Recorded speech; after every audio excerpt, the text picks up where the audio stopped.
Alam mo ba, na ang grupong Blackpink, sila ang South Korean girl group na binuo ng YG Entertainment. Ito ay binubuo ng mga miyembrong sina Jisoo, Jennie, Rosé, at Lisa.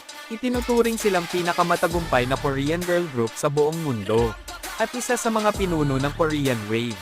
Kilala sila sa pagpapasikat ng konseptong tiwala sa sarili at pagpapalakas sa mga babae. Una silang lumabas noong 2016. Bagamat ang ilan sa kanila ay nag-ensayo ng halos 5 taon, ang mga awitin nila ay bumasag at gumawa ng bagong record sa Guinness.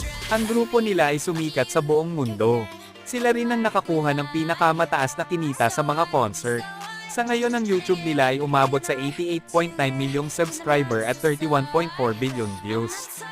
Subalit ayon sa balita ang kontrata nila sa agency ay natapos ngayong August. Hindi pa alam kung anong mangyayari sa grupo. Sila ang Blackpink. Ngayon, alam mo na?